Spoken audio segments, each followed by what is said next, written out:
എല്ലാവർക്കും നമസ്കാരം. ഇന്നത്തെ Bigg Boss Malayalam season 6 episode അത്യാവശ്യം സംഭവബഹുലങ്ങളായ കണ്ടന്റ് നിറഞ്ഞ എപ്പിസോഡ് തന്നെയായിരുന്നു. ഇന്നലത്തെ പ്രമോ കണ്ടപ്പോൾ നമ്മൾ വിചാരിച്ചത് കണ്ടന്റ് ഒന്നും ഇല്ലായിരിക്കുന്നു, പക്ഷേ അത്യാവശ്യം കണ്ടന്റ് ഉണ്ടായിരുന്നു. എപ്പിസോഡ് തുടങ്ങിയപ്പോൾ തന്നെ നമ്മുടെ രതീഷും ജിമ്മനും തമ്മിലുള്ള ചെറിയൊരു വാക്കേറ്റത്തോടെ ഉണ്ടായത്. എന്താണെന്ന് വെച്ചാൽ, നമ്മുടെ ജിമ്മൻ എപ്പോഴും സ്ത്രീകൾക്ക് നേരെ മാത്രമാണ് വഴക്കുണ്ടാക്കുന്നതെന്നായിരുന്നു ടോപ്പിക്ക്. എന്നാൽ ഇതും പറഞ്ഞിട്ട് അങ്ങോട്ടും ഇങ്ങോട്ടും വഴക്കുണ്ടാക്കി അവസാനം ഉണ്ടായൊരു സീൻ എന്തെന്ന് വെച്ചാൽ, ഇവർ രണ്ടും കൂടെ കെട്ടിപ്പിടിച്ച് ഈ പ്രശ്നം അപ്പം തന്നെ പരിഹരിക്കുന്നുണ്ടായിരുന്നു. അങ്ങനെ ആ പ്രശ്നം അവിടെ പരിഹാരമായി. ഒരു കാര്യവുമില്ലാതെ ഉണ്ടായൊരു വഴക്കായിരുന്നു അത്. വെറും കണ്ടന്റിന് വേണ്ടി മാത്രമുണ്ടായ രതീഷിൻ്റെ വകയുള്ളൊരു പട്ടി ഷോ മാത്രമായിരുന്നു അതെന്നാണ് ഇത് കണ്ടപ്പോൾ എനിക്ക് തോന്നിയത്. നിങ്ങൾക്കും അങ്ങനെ തന്നെയായിരിക്കും തോന്നിയത് അല്ലേ? അത് കഴിഞ്ഞൊന്ന് കെട്ടിപ്പിടിച്ച് ഈ വഴക്കങ്ങ് തീർന്നു. കണ്ട നമ്മൾ പൊട്ടന്മാരുമായി. പിന്നീട് അവിടെ ചില സംസാര വിഷയങ്ങളൊക്കെ നടക്കുകയാണ്. രതീഷ് തന്നെയാണ് നമ്മുടെ സംസാര വിഷയം. അയാളുടെ ഉദ്ദേശം എന്ന് പറഞ്ഞാൽ വീട് മുഴുവൻ അയാളെപ്പറ്റി സംസാരിക്കണം എന്നുള്ളതാണ്. അതിനുവേണ്ടി ഓരോരോ കണ്ടന്റുകൾ ഉണ്ടാക്കാനായിട്ട് ശ്രമിച്ചുകൊണ്ടിരിക്കുകയാണ് അദ്ദേഹം.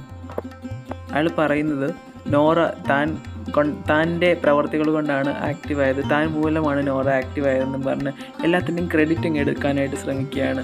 എന്നാൽ ഇതിന് നോറയെ സമ്മതിക്കുന്നില്ല, ബാക്കിയുള്ള കണ്ടസ്റ്റൻറ്റ് സമ്മതിക്കുന്നില്ല, എല്ലാവരും തിരിച്ചടിക്കുന്നുണ്ട്. ഈ ഒരു ചെറിയൊരു വിഷയത്തിൻ്റെ പേരിൽ അയാൾ അങ്ങ് കിടന്ന് ഒച്ച ഉണ്ടാക്കുകയാണ്, യാതൊരു കാര്യമില്ലാണ്ട് വെറുതെ. ഇത് കാണുന്ന നമുക്കും ബോറടിക്കുന്നുണ്ട്. അങ്ങനെ ഒന്നും രണ്ടും പറഞ്ഞ് ആ പ്രശ്നവും അവിടെ അവസാനിക്കുകയാണ്. ഇതിന് ശേഷം നമ്മുടെ മത്സരാർത്ഥികളെല്ലാവരും ഫ്രണ്ട് റൂമിൽ വന്നിരുന്നിട്ട് അടുത്ത നമ്മുടെ മോർണിംഗ് ടാസ്കിനായിട്ട് എല്ലാവരും കൂടെ വന്നിരിക്കുകയാണ്.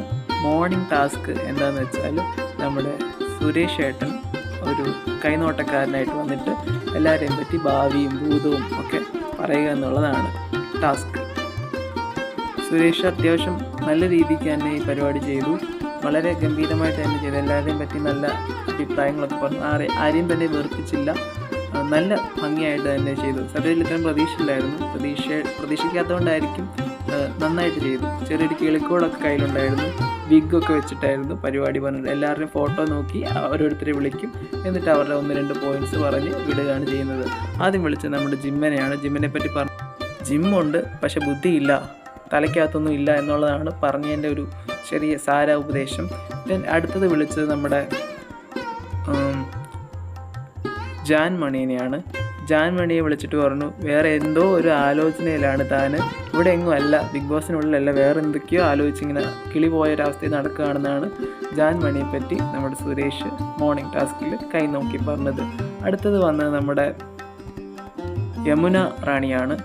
യമുനയെ പറ്റി പറഞ്ഞതെന്ന് പറഞ്ഞാൽ, ഏതാണ്ട് പരസ്പര ബന്ധമില്ലാത്ത ഏതാണ്ട് പറഞ്ഞു. ആരും തന്നെ ചിരിക്കുന്നൊന്നും ഇല്ലായിരുന്നു. ചിരിച്ച പോലെ എല്ലാവരും അഭിനയിച്ചു കൊടുത്തു. അത്ര ആപ്റ്റല്ലായിരുന്നു. പിന്നെ നമ്മുടെ ജാസ്മിനാണ് വന്നത്. ജാസ്മിനെ പറ്റിയും എന്തോ ചെറുത് പറഞ്ഞു വിട്ടു. അങ്ങനെ ചെറിയ രീതിക്ക് ഈ മോർണിംഗ് ടാസ്ക് കഴിഞ്ഞു. നല്ലതായിരുന്നു. നമ്മുടെ മോർണിംഗ് ടാസ്കിന് ശേഷം നമ്മുടെ രതീഷ് കണ്ടന്റ് ഉണ്ടാക്കാനായിട്ട് അടുത്ത പരിപാടി തുടങ്ങിയിരിക്കുകയാണ്. ചെറിയൊരു കരച്ചിൽ. എന്തിനാണ് താൻ കരയുന്നതെന്ന് വെച്ചാൽ, ജാൻമണി തന്നെ പുറകിൽ നിന്ന് കെട്ടിപ്പിടിച്ചു എന്ന് പറഞ്ഞ് ഭയങ്കര ഒച്ചത്തിൽ കരഞ്ഞ് നിലവിളിച്ച് നശിപ്പിക്കുകയാണ്. ഒരു കാര്യമില്ലാണ്ട് ഇയാൾക്ക് നാണമില്ല ഇങ്ങനെ കരയാന്നാണ് ഞാൻ ഓർക്കുന്നത്. കുടുംബക്കാർ ഇത് കാണുന്നതാണ്, ഭാര്യയും മക്കളും ഇത് കാണുന്നതാണ്. തൻ്റെ ഭാര്യയുടെ പേരെന്തോ പറഞ്ഞു. രാവിലെ എങ്ങാണ്ട് നടന്ന വിഷയത്തിനാണെങ്കിൽ ഉച്ചയ്ക്ക് കിടന്ന് വഴക്കുണ്ടാക്കുന്നത് വിവരമില്ലാത്ത മനുഷ്യൻ. അതിന് ജാൻമണിയോട് പോയി നമ്മുടെ ക്യാപ്റ്റൻ സംസാരിക്കുന്നുണ്ട്. എന്നിട്ട് നമ്മുടെ ജാൻമണി പോയി മൈക്കിന് മുമ്പിൽ സോറിയും പറയുന്നുണ്ട്. താൻ അച്ഛനെ പോലെയാണ്, ചേട്ടനെ പോലെയാണ്, അനിയനെ പോലെയാണ് കണ്ടത്, അല്ലാതെ വേറൊരു പർപ്പസിലല്ല കണ്ടതെന്നും പറഞ്ഞ് ക്ലാരിഫൈ ചെയ്യുന്നുണ്ട്. പക്ഷെ നമ്മുടെ രതീഷ് ഇതൊരു വലിയ വിഷയമാക്കി, ഒരു വലിയ കണ്ടൻ്റാക്കി ഈ വിഷയം അങ്ങ് നശിപ്പിച്ചെടുത്തു. ആവശ്യമില്ലാത്ത രീതിക്കാണ് ജാൻമണി ഓരോന്ന് പറഞ്ഞിട്ടാണ് വന്ന് കെട്ടിപ്പിടിക്കുന്നതെന്നും പറഞ്ഞ് വലിയൊരു സീനുണ്ടാക്കി. അങ്ങനെ അയാളൊരു കണ്ടന്റ് ഉണ്ടാക്കി. ഇത് കണ്ട ഋഷി സഹിച്ചില്ല. ഋഷി പൊട്ടിത്തെറിച്ചു. താനിത് ഓവറാക്കുകയാണ്, ഇതിൻ്റെ പേരിൽ കരയേണ്ട ആവശ്യമൊന്നുമില്ല, ഒരാൾ കെട്ടിപ്പിടിച്ചെന്നുള്ള പേരിൽ. നമ്മുടെ ക്യാപ്റ്റനും പറയുന്നുണ്ട്, അവർ ആണുങ്ങളെ കാണാൻ കിടക്കുന്നില്ല, അതിനുവേണ്ടിയല്ല ഇവിടെ വന്നതെന്നും പറഞ്ഞ് നല്ലത് പറയുന്നുണ്ട്. രതീഷ് ആകെ അങ്ങ് സത്യം പറഞ്ഞാൽ ഇല്ലാണ്ടായിപ്പോയി എന്ന് തന്നെ പറയാം. അയാൾ കുറച്ച് ഒതുങ്ങിയിട്ടുണ്ട് എന്ന് തോന്നുന്നു, കാരണം സൗണ്ടൊക്കെ പോയിരിക്കുകയായതുകൊണ്ട്. അങ്ങനെ 1-2 പറഞ്ഞ് അങ്ങോട്ടും ഇങ്ങോട്ടും എല്ലാവരും നമ്മുടെ എല്ലാ കണ്ടസ്റ്റൻസും ഇതിൽ ഓരോന്നും പറഞ്ഞ് ഈ പ്രശ്നം പരിഹരിച്ചു. പക്ഷേ ആർക്കും തന്നെ ഈ പ്രശ്നത്തിൽ മെജോറിറ്റി ഓഫ് ദ ആൾക്കാർ നമ്മുടെ ജാൻമണിയുടെ കൂടെയാണ്. സുരേഷ് വെറുതെ കണ്ടന്റിന് വേണ്ടിയാണ് ഇതുണ്ടാക്കിയെന്നുള്ളത് അവിടെ ഉള്ള എല്ലാ മത്സരാർത്ഥികൾക്കും മനസ്സിലായിട്ടുണ്ട്. പിന്നീട് നമ്മുടെ ജാൻമണി വന്ന് മൈക്കിന് മുമ്പിൽ വന്ന് ക്യാമറയുടെ മുമ്പിൽ വന്ന് ക്ഷമ ചോദിക്കുന്ന ഒരു വിഷ്വൽസാണ് നിങ്ങളിപ്പോൾ കാണുന്നത്. അതിനുശേഷം ക്യാമറയുടെ മുമ്പിൽ ക്ഷമ പറഞ്ഞതിന് ശേഷം നേരിട്ടും പോയി ജാൻമണി പാവം അത് പോയി പറയുന്നുണ്ട്. ഒരു വലിയൊരു സെലിബ്രിറ്റി മേക്കപ്പ് ആർട്ടിസ്റ്റാണ്, അവരൊന്ന് കെട്ടിപ്പിടിച്ചു എന്ന് പറഞ്ഞതിൻ്റെ പേരിൽ ഇങ്ങേരി കടന്ന് ചൂടാകേണ്ട യാതൊരു കാര്യമില്ല. അതുമാത്രമല്ല, പിന്നെ പറയുന്നൊരു ഡയലോഗുണ്ട്, ജാൻമണി ഒഴികെ വേറെ ആർക്കും എന്നെ കെട്ടിപ്പിടിക്കാമെന്ന്. അതൊക്കെ വളരെ വൃത്തികെട്ട പരാമർശമാണ്, ഇയാളുടെ വളരെ മോശം പരാമർശമാണ്. ഇങ്ങനെയൊന്നും പറയാൻ പാടില്ല. ഇവരൊക്കെ എങ്ങനെ ബിഹേവ് ചെയ്യണമെന്ന് പഠിക്കേണ്ടിയിരിക്കുന്നു. ഇത് കഴിഞ്ഞിട്ട് നമ്മുടെ മുടിയൻ വന്ന് കരയുന്നുണ്ട്. ആദ്യമായിട്ട് ഈ ബിഗ് ബോസിലൊന്ന് വഴക്കുണ്ടാക്കി കഴിഞ്ഞപ്പോഴത്തേക്കും അയാൾ ബ്രേക്ക് ഡൗൺ ആയി കരയുന്നുണ്ട്. പക്ഷേ അയാൾ ആദ്യമായിട്ടൊന്ന് പ്രതികരിച്ചു, ഇത് നമ്മുടെ രതീഷ് കാരണം. രതീഷ് എന്നിട്ട് പിന്നെ പറയുന്നുണ്ട് ബാക്കിയുള്ള മുമ്പിൽ, താൻ കാരണം ഇവിടെയുള്ള എല്ലാവരും ആക്റ്റീവായി, അതായി ഇതായി എന്നൊക്കെ പറയുന്നുണ്ട്. മുടിയൻ കരഞ്ഞ് അയാളും ആക്റ്റീവായി. എന്നിട്ട് ഈ വിഷയത്തിന് ശേഷം അവിടെയുള്ള എല്ലാ കണ്ടസ്റ്റൻസും ചർച്ച ചെയ്യുകയാണ്. രതീഷിൻ്റെയും ജാൻമണിയുടെയും വിഷയം തന്നെയാണ് എല്ലാവരും ചർച്ച ചെയ്യുന്നത്. അയാളുടെ ഉദ്ദേശം അത് തന്നെയായിരുന്നു, എല്ലാവരും തന്നെപ്പറ്റി സംസാരിക്കണം എന്നുള്ളതായിരുന്നു അയാളുടെ ഉദ്ദേശം. നടന്നു, അവിടെയുള്ള എല്ലാവരും പൊട്ടന്മാരായി. അതിനുശേഷം നമ്മുടെ വീട്ടിലെ ജനറലായിട്ടുള്ള കുറച്ച് കാര്യങ്ങളൊക്കെ നമ്മുടെ കണ്ടസ്റ്റൻസ് ചർച്ച ചെയ്യുകയാണ്. അതായത് നമ്മുടെ പാത്രം കഴുകുന്നതിനെ പറ്റിയിട്ടും ഫുഡ് ഉണ്ടാക്കുന്നതിനെ പറ്റിയിട്ടും ചായ കഴുകുന്നതിനെ പറ്റിയിട്ടും ഓരോ ജോലികൾ ചെയ്യുന്നതിനെ പറ്റിയിട്ടും ഒക്കെയുള്ള ജനറലായിട്ടുള്ള കാര്യങ്ങളൊക്കെ പറയുകയാണ്.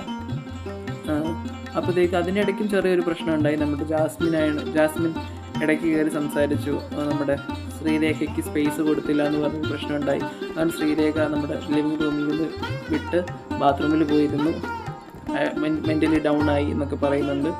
തൻ്റെ സ്പേസിൽ ആവശ്യമില്ലാതെ ജാസ്മിൻ ഇടപെട്ടു, ഒരു വിലയും തന്നില്ല. അതിനുശേഷം നമ്മുടെ യമുന റാണി വന്ന് സംസാരിക്കുന്നുണ്ട്. ആദ്യമായിട്ട് ആ സ്ത്രീയും അങ്ങനെ ഒച്ചയെടുത്ത് കണ്ടു. എല്ലാവരും അവരെ കുറച്ച് റെസ്പെക്റ്റ് ഉള്ളതുകൊണ്ടാണെന്ന് തോന്നുന്നു ഇന്ന് കേൾക്കുന്നുണ്ടായിരുന്നു പറയുന്നത് എന്താണെന്നൊക്കെ ഉള്ളത്. അവർ നല്ല രൂക്ഷമായിട്ട് തന്നെ പറഞ്ഞു, അവരുടെ ഓരോ പാർസലിനും കൈയടിക്കുന്നൊക്കെ ഉണ്ടായിരുന്നു. അങ്ങനെ അവരും വാ തുറന്ന് കേട്ടു. പക്ഷെ നമ്മുടെ ശ്രീരേഖ മാത്രം പോയി പങ്കെടുത്തില്ല ഇതിൽ. അതിനുശേഷം അടുത്ത സീൻ, നമ്മുടെ ഊണുമേശയ്ക്ക് ചുറ്റിനും ഇരുന്ന് കണ്ടസ്റ്റൻസിൻ്റെ അടുത്ത സീൻ നമ്മുടെ രതീഷും ജാസ്മിനും അതുപോലെ തന്നെ സിജോയും കൂടിയിട്ടാണ് ടോക്ക്. എന്താണെന്ന് വെച്ചാൽ രതീഷ് ഇവിടെ ഒന്നുമല്ല, ആരുമല്ല, അതുമായി ബന്ധപ്പെട്ട് ചുമ്മാ ചർച്ചയായിരുന്നു. അതിൽ ഇടപെട്ട ജാസ്മിൻ ഏതാണ്ടൊക്കെ പറയുന്നുണ്ട്. ജാസ്മിൻ ആൻഡ് രതീഷ് ഒരു സൈഡും നമ്മുടെ സിജോയും മുടിയനും കൂടിയിട്ട് ഒരു വശത്തിരുന്ന്. മുടിയൻ ഭയങ്കര ആക്റ്റീവായിരുന്നു. കുറച്ച് കഴിഞ്ഞ് കുറച്ച് ഓവറായെന്ന് എനിക്ക് തോന്നി. റിയാക്ട് ചെയ്ത് ഓവർ റിയാക്റ്റീവ്. നമ്മുടെ ജാസ്മിൻ കയറി വരുന്നുണ്ട്. അവരൊരു നല്ല മത്സരാർത്ഥിയായിട്ട് തന്നെ വരുന്നുണ്ട്. ഫസ്റ്റ് ഡേ കയറിയപ്പോൾ എനിക്ക് അവരോടുള്ള അഭിപ്രായം രണ്ടാം ദിവസമായപ്പോഴത്തേക്ക് എനിക്ക് മാറിയിട്ടുണ്ട്. ജാസ്മിൻ ഒരു മികച്ച മത്സരാർത്ഥിയാണ്. ന്യായത്തിന് വേണ്ടി അവർ പറയുന്നുണ്ട്, രതീഷിൻ്റെ ഒപ്പം നിൽക്കുന്നുണ്ട്, ചില സന്ദർഭങ്ങളിൽ രതീഷിനെതിരെ നിൽക്കുന്നുണ്ട്. ഈ സന്ദർഭത്തിൽ നമ്മുടെ ന്യായം രതീഷിൻ്റെ ഭാഗത്ത് തന്നെയാണ്. അതുകൊണ്ട് തന്നെ നമ്മുടെ ജാസ്മിൻ അവരുടെ കൂടെ നിന്ന് നല്ല ശക്തമായിട്ട് പോരാടുന്നുണ്ട്. ഒരു മികച്ച, എനിക്ക് തോന്നുന്ന ഒരു ടോപ്പ് 5 ഒരു കണ്ടസ്റ്റൻ്റായിട്ട് വരാൻ ചാൻസ് ഉണ്ട് നമ്മുടെ ജാസ്മിനൊക്കെ. പിന്നെ ഇന്നത്തെ പ്രമോയിൽ നമ്മുടെ രതീഷ് പുറത്താകുന്നതായിട്ട്, പെട്ടിയൊക്കെ എടുത്ത് പുറത്തേക്ക് പോകുന്നതായിട്ടൊക്കെ കാണിക്കുന്നുണ്ട്. ഇതെന്തിനാണെന്നറിയത്തില്ല. അത് കഴിഞ്ഞ് അടുത്ത സീൻ നമ്മുടെ അസിയും അതുപോലെ ജയന്തി ഏട്ടത്തിയും തമ്മിലുള്ള ഒരു സീനാണ്.